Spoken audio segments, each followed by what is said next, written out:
La coordination France de l'Union pour la démocratie et la paix en Côte d'Ivoire, UDPCI, se porte mal. En tout cas, c'est vraiment le cas de le dire au vu du bicéphalisme qui est désormais installé à la tête de l'Union des femmes de l'UDPCI France.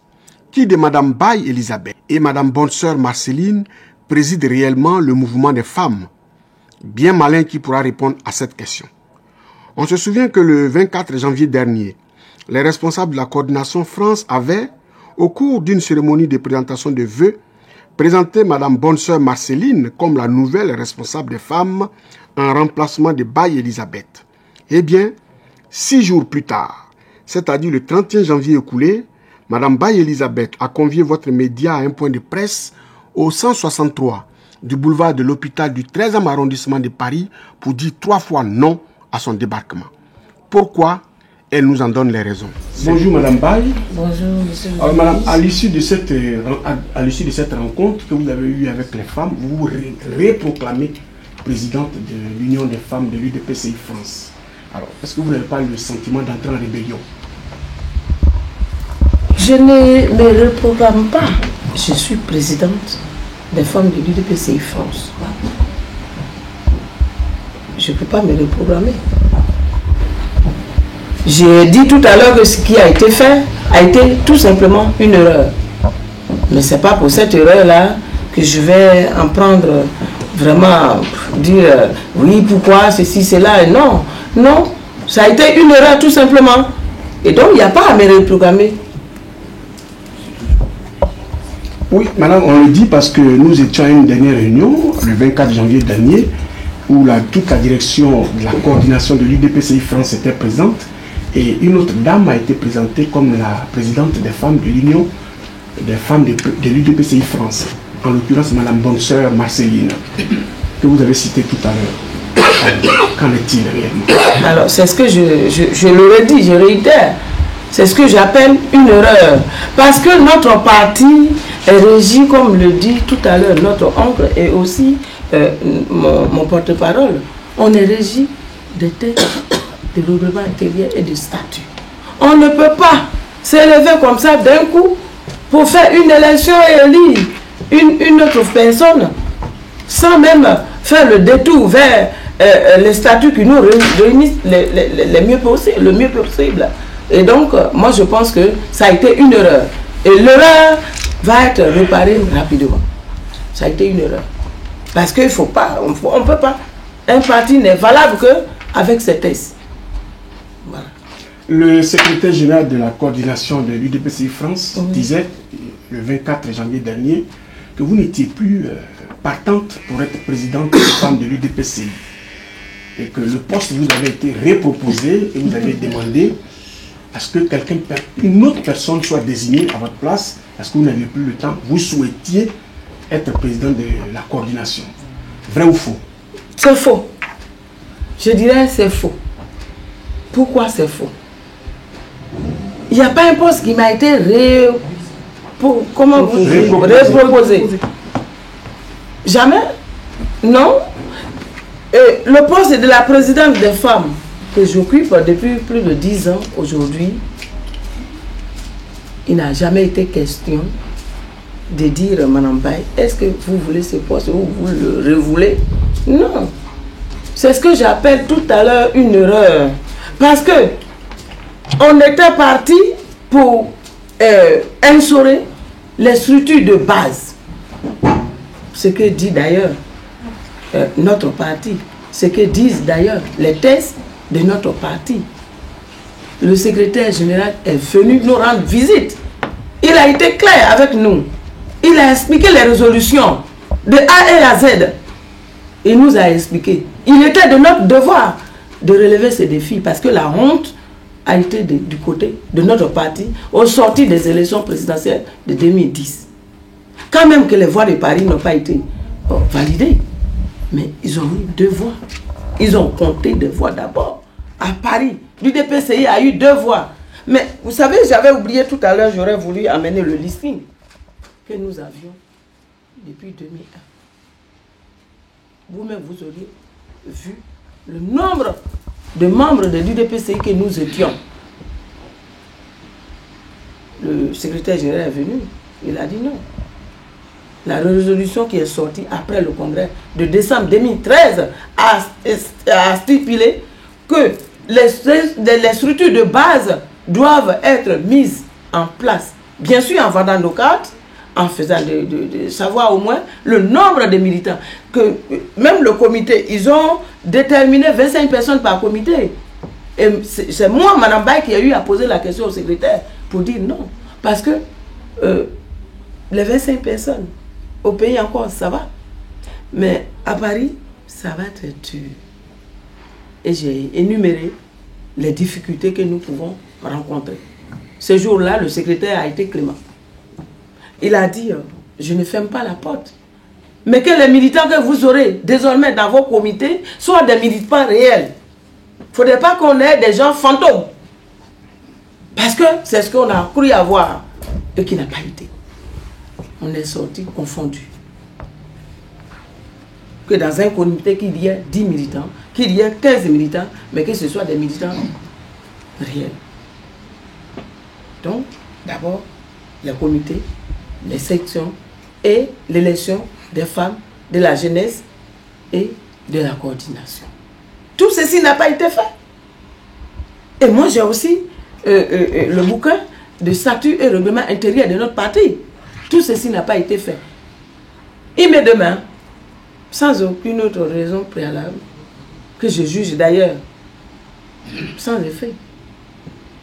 Et donc, au cours de cette réunion, oui, effectivement... Excusez-moi, pendant qu'on y est, oui. Tout à l'heure vous avez dit que nous sommes obligés, je vous cite, oui. Nous sommes obligés de rester dans l'unité, c'est ce que vous avez dit. Voilà. Alors, est-ce que vous pensez que ce bicéphalisme à la tête de l'Union des femmes, de l'UDPCI France, peut aider à atteindre ce but? On atteindra ce but, tout simplement quand on comprend son erreur. Une faute avouée est à moitié pardonnée. S'il reconnaît son erreur, il n'y a pas de problème. Moi, je vous ai dit tout à l'heure, bonne soeur Marceline, c'est une soeur, c'est une petite soeur. Je n'ai rien contre. Bonne soeur. Quand il a posé ce problème, on a d'abord contesté l'ordre du jour. Et ils l'ont ramené autrement pour dire que ça a été un processus. Mais mon frère, vous travaillez. Vous ne voulez pas avoir une petite portion de ce que vous avez, mais vous voulez élargir. Dans mon sens à moi, j'ai géré cette formation des femmes de l'UDPCI en France pendant les 10 dernières années. Je m'entends maintenant avancer. Je l'ai dit. Mais je n'ai pas été reposé et on ne m'a pas comment vous appelez ça? Vous entendez avancer. Voilà. C'est le poste de M. Gondo qui vous intéresse. Je viens. J'ai posé 3 problèmes. Mais c'est celui qui a arrangé le secrétaire général. J'ai vu. Vous les avez interviewés. J'ai regardé. Mais j'ai souri. Je dis, est-ce que Diané a vraiment travaillé au cabinet de notre parti? Il est en congé. Diané ne peut pas prendre une phrase sur 3 phrases et l'appliquer. Ils m'ont demandé. Quand ils ont dit, Diané a dit que ce n'est pas pour les élections des femmes, c'était un processus, car c'est des postes électifs. Donc, c'est peut-être le poste de Gondo, la jeunesse et vous-même. Mais c'est un processus que nous allons aujourd'hui mettre en place. Ce sont ses propres mots. C'est un processus que nous allons déjà mettre en place. Dans 1 an, dans 2 ans, on va demander à chacune d'entre vous de déposer les dossiers de la candidature. J'ai eu à dire ceci. J'ai géré ce poste pendant 10 ans. J'ai des femmes qui sont capables de mettre aussi aujourd'hui, qui ont envie de mettre les savoirs au profit de la Côte d'Ivoire et de notre parti. Ces femmes-là, elles peuvent œuvrer encore. Elles sont là. Des fois même, c'est d'autres femmes me donnent des conseils. Et donc, ces femmes valeureuses-là, je les ai aujourd'hui. Moi, je ne serai pas candidate à ma succession. Je leur ai dit, à qui veut l'entendre, je dis que je ne serai pas candidate à ma succession, mais que j'ai une candidate. J'ai une candidate. Et comme c'est un processus d'élection qu'on est en train d'entreprendre, le moment venu, je vous présenterai ma candidate. Mais désormais, moi je serai propulsé vers la candidature de la coordination. Mais en même temps, je viens de perdre ma mère et mon père. Les deux corps m'attendent à moi. Mon père est décédé le 15 août et maman est décédée le 23 août. Donc, je partais les enterrer. Je donnais la date de mon départ le 17 novembre 2014. Et M. Gondo a demandé quand est-ce que je reviens. Si ils peuvent être au moins pour une fois corrects dans leurs propos, j'ai dit à M. Gondo que je pars le 17, je reviens le début décembre. Mais dès que je serai de retour, je t'appelle, président. Il m'a dit d'accord, il n'y a pas de problème. Et je suis parti comme prévu. Le 22, j'étais en train de prendre les cours à l'IFOCEP de mes deux parents. Et c'est ce 22-là qu'ils ont organisé les élections derrière moi. De quoi ils ont peur? Pourquoi? Est-ce qu'on n'est pas appelé à rester ensemble? Est-ce que l'UDPCI n'est pas notre héritage commun à nous tous? J'ai fait quoi? Je ne demande pas qu'on soit, je ne sais pas, une compassion, qu'on ait une compassion pour moi, mais qu'on suive les règles de notre parti, les statuts et le règlement intérieur. Et c'est à cet effet d'ailleurs, après l'enterrement de mes parents, je me suis rendu au siège. Et j'ai vu la réponse qui a été retournée à M. Gondo. Quelle est cette réponse? La réponse a été négative. C'est-à-dire? C'est-à-dire, ce n'est pas la résolution tout simplement. Voilà la réponse. Monsieur Gondo, j'ai lu, je n'ai pas pris la copie, je n'ai pas besoin de prendre la copie. Je n'ai pas besoin de prendre la réponse d'ailleurs qui m'a été montrée. Ce que je peux prendre à moi, c'est les statuts et le règlement intérieur. Monsieur Gondo a écrit pour dire que désormais, la direction des femmes a changé. Madame Bonne-Sœur est présidente des femmes. Elle a été élue par l'acclamation. Et la réponse lui a été retournée. Pour dire non, ce n'est pas la résolution. Et comme je suis convaincu aussi de nos tests, de nos règlements intérieurs et statuts, je n'ai pas besoin de dire, donnez-moi une copie. Mais si moi je dois montrer une copie, M. Gondo doit montrer une copie qui lui donne l'aval de ce qu'il a fait. Madame, on va vous interrompre un tout petit peu et ça va être les deux dernières questions qu'on va vous poser. Vous avez dit beaucoup de choses. Est-ce que le poste de M. Gondo vous intéresse? Ce n'est pas seulement le poste qui m'intéresse, mais c'est l'évolution même dans l'ensemble de l'UDPCI. Mais le poste, oui, il peut m'intéresser aussi. On avance dans la vie, on ne régresse pas, on progresse. J'ai été présidente des femmes pendant les 10 dernières années, mais je veux encore avancer. Je veux avancer. Et pour avancer, c'est dans l'union. Je ne suis pas contre qui que ce soit. Mais je suis contre ce qui ne devait pas être fait et qui est fait. Je suis contre le comportement solitaire des gens. Ce n'est pas bon. Il faut se référer à nos thèses. Madame, dernière préoccupation, à l'évidence, vous mobilisez, et c'est le constat que nous avons fait. Beaucoup de gens se reconnaissent en vous. Alors, quel est le message que vous adressez à tout ce monde et surtout à la direction du parti à Abidjan? Parce que, évidemment, tout ce monde qui se reconnaît en vous pourrait ne plus assister aux autres réunions. Comment ça va se passer pour l'UDPC? Quel est le message? Moi, je voudrais tout simplement dire à mes militants, à mes frères, à mes soeurs, dans une famille, même les frères, les soeurs de même mère, même père, peuvent souvent faire des histoires. C'est ce qu'on dit en termes, ouais, tout simplement, les dents peuvent mordre la langue. Mais après, on crache le sang et on avale. Ce n'est pas pour autant ça que tous ceux qui se reconnaissent en moi aujourd'hui peuvent ne pas aller à la réunion. Moi-même, j'irai. J'irai parce que c'est la cohésion. Ma seule préoccupation, je l'ai dit tout à l'heure, j'ai dit c'est l'union. Ce qu'on est en train de faire là, moi je pense que c'est des problèmes de personnes qui n'ont vraiment pas le sens voilà, ça ne devait pas être là. Donc nous, l'UDPCI aujourd'hui, on a besoin d'être forts. On a besoin d'amener nos frères, nos soeurs vers nous. Et c'est ce que nous devons faire. On doit mettre nos différents petits différents de côté et aller vers nos frères, aller vers nos soeurs. Je voudrais dire à mes frères et à mes soeurs qui sont là aujourd'hui, de voir ce qui est en train de se passer comme un membre, de 2 ou 3 membres de la famille qui ne sont pas d'accord sur un sujet, par exemple. Mais après, ils reviennent à la raison et puis les deux se serrent la main et ils remarchent de nouveau. Moi, je suis prête. Je suis prête. Donc, je dirais à mes frères, je dirais à mes soeurs, elles sont là, les femmes, elles entendent. Ils sont là, les grands messieurs, ils entendent. Donc, vous êtes prête à une conciliation? Je suis prête à une réconciliation, à une raison simple, que les textes soient appliqués. Que les textes soient appliqués. Nos règlements intérieurs et statuts soient appliqués. Une fois c'est appliqué, il n'y a pas de raison. Et en même temps, si on finit tout ça, on est appelé à aller en rang serré. On est appelé à aller rentrer dans notre maison, qui est la nôtre. Hein? D'ailleurs, pour tous les Ivoiriens et Ivoiriennes. Donc vraiment, je vous le redis encore, ma seule préoccupation, c'est l'union. Parce que notre président, je dis, parce que tout à l'heure, à la première intervention, j'avais dit qu'on a un président jeune, on a un leader jeune. Et notre leader, il se trouve qu'il est l'un des hommes importants de l'État de la Côte d'Ivoire. Quand on parle de l'émergence de la Côte d'Ivoire, on parlera de Mabri.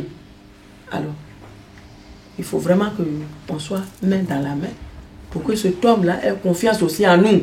Qu'il ait confiance aussi en lui, parce que derrière, il y a des militants. Derrière, il y a ses soeurs. Derrière, il y a ses frères qui sont là. Merci beaucoup. Merci beaucoup, madame. Merci beaucoup. Mais avant, Baye Elisabeth, qui a tenu à donner la réplique aux responsables de la coordination, a procédé à la présentation de l'autre nouveau bureau de l'Union des femmes de l'UDPCI France. Merci, madame la présidente. Moi, je me nomme madame Tia Emily. Je vais vous présenter la liste des membres du bureau de l'UDPCI France. La présidente, madame Baye Elisabeth. Première vice-présidente, chargée des projets, madame Digomé Simone, qui est à ma droite.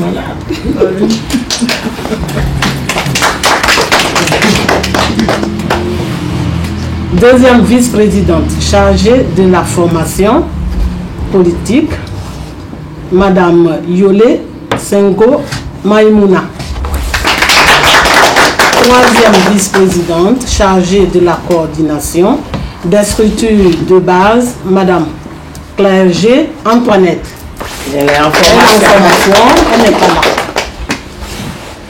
là. Secrétaire générale, madame Oulaye Anaïs. Elle est en route. Première secrétaire chargée de la mobilisation dans l'Essonne, madame Tia Emily. Elle, je suis. Deuxième secrétaire chargée de la mobilisation sur Paris, madame Bakayoko Angèle. Elle travaille, elle va venir tout à l'heure. Trésorière générale, madame Tia Solange. Voilà. Deuxième, madame Moucho Hélène. C'est elle qui a appelé tout à l'heure. Première responsable à l'organisation, madame Dison Jeannette. Deuxième responsable à l'organisation, madame Tanroy Marie-Laure. Troisième responsable à l'organisation, madame Kay Christine. Elle est là, je pense.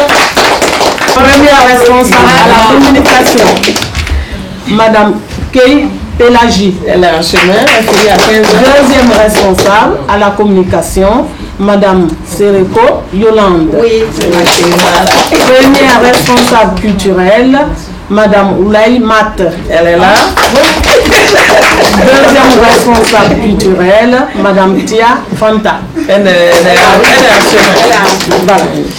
Mesdames et messieurs, le bureau est en fait. Et voilà, je vous ai présenté toutes les bonnes personnes qui sont volontaires, qui veulent travailler auprès de la présidente madame Elisabeth. Et voilà. Merci à tous et à toutes. Comme on le voit, Baye Elisabeth, qui rassemble autour d'elle une grande partie des femmes du parti de feu, le général Robert Guéhi en France, entend par ailleurs prendre son bâton de pèlerin pour rencontrer qui de droit afin de mettre fin à une crise née, selon elle, de l'entêtement du président de la coordination, M. Gondo Antoine, à vouloir diriger de façon autoritaire et cavalière l'UDPCI de Mabry-Touakeus en France. La crise à la tête du mouvement des femmes est-elle symptomatique de la vraie santé de l'UDPCI France? Les regards des militants de France sont désormais tournés vers Abidjan pour amener la paix dans la famille.